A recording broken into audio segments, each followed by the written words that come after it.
ہمارا بیان یہ ابھی بھی وہی ہے کہ یہ سازش کی اور اس کے بعد اس پہ ڈیمانڈ بھی کیا گیا اور یہ کہتے ہیں کہ جی مداخلت تھی.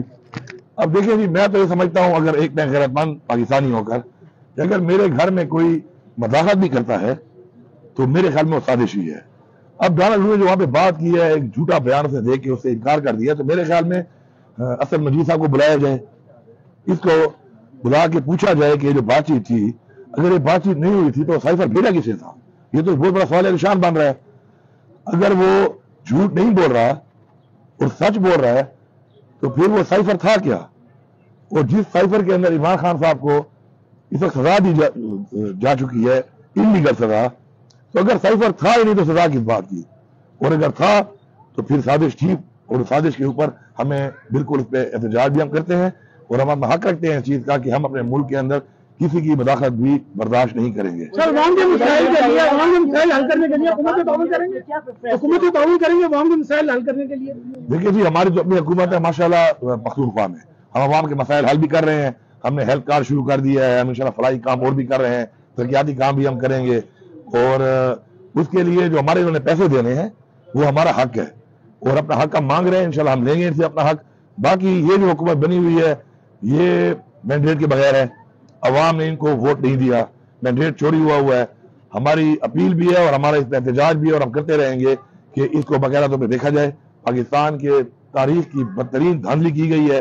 جس طریقے سے فارم 47 کو تبدیل کر کے 45 کو تبدیل کر کے فارم 47 تبدیل کر کے جو رزلٹ دیے گئے ہیں اس پہ ہماری 180 سیٹیں ہیں جو جس میں انہوں نے تقریباً ہماری لگ بھگ مور دین 80 سیٹس انہوں نے چوری کی ہیں.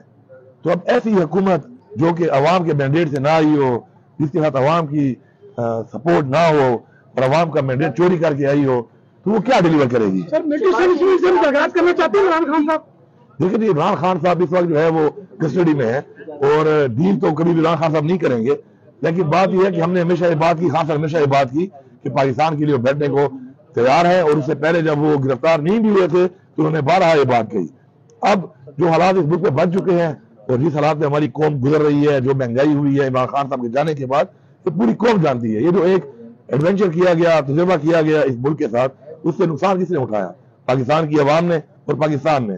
انشاءاللہ ہمیں پورا یقین ہے بہت جلد عمران خان صاحب رہا ہوں گے اور جو ملک کے یہ حالات بنے ہوئے ہیں اس سے عمران خان صاحب ہی ملک کو نکال سکتے ہیں. فارم 45 اور 47 کے حوالے سے وزیر اعظم سے بات ہوئی کوئی؟ یار وہ خود فارم 47 والا ہے, اس سے میں کیا بات کروں گا, میں صبح کی بات کروں گا اس سے. اپنے بارے میں نہ وہ کوئی شکایت کرتے ہیں نہ ان کو پرواہ اس چیز کی.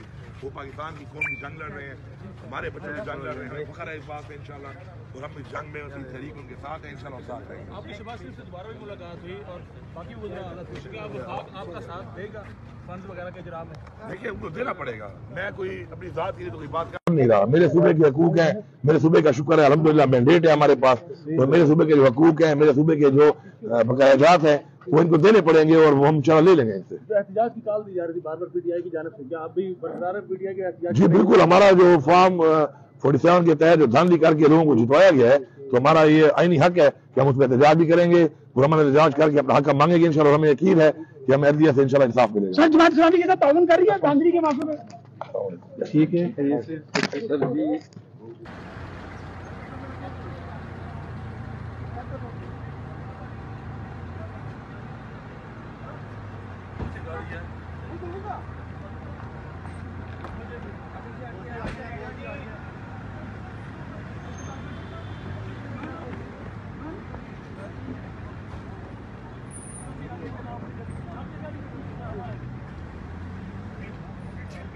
کدھر ہے؟